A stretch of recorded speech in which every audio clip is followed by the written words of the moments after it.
গাজার যুদ্ধবিরতি যা ইসরায়েলের দখলদারিত্বের অন্ধকার কারাগার থেকে ২৫০ শতাধিক ফিলিস্তিনির জীবনে মুক্তির বাতাস নিয়ে এসেছে। এই গণমুক্তির ভিড়ে সবচেয়ে বিস্ময়কর ঘটনাটি ঘটেছে এক বন্দী ফিলিস্তিনি আকরাম আবু বকরের জীবনে।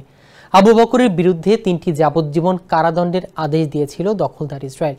বহু বছর বন্দী থাকার পর সম্প্রতি তিনি মুক্তি পেয়েছেন।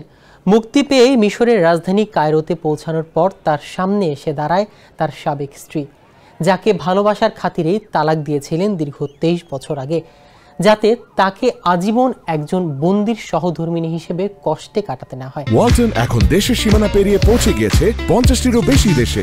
ওয়ালটন, ঘরে ঘরে, বিশ্বজুড়ে। কিন্তু আকরামের দেয়া তালাক তিনি কখনোই মানেননি, বরং অবিচল ধৈর্য আর অকৃত্রিম বিশ্বাস নিয়ে ২৩টি বছর পার করে দিয়েছেন। অবশেষে বন্দি বিনিময় চুক্তির আওতায় আবু বকর মুক্তি পায়।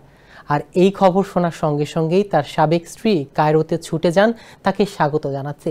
৫০ বছর বয়সী আবু বকর কায়রোতে তার বিশ্বস্ত স্ত্রীকে দেখে সঙ্গে সঙ্গে সিদ্ধান্ত নেন আবারও তাকে বিয়ে করবেন। এরপর এক ছোট্ট অনুষ্ঠানের মাধ্যমে তিনি তার সাবেক স্ত্রীকে পুনরায় বিয়ে করেন।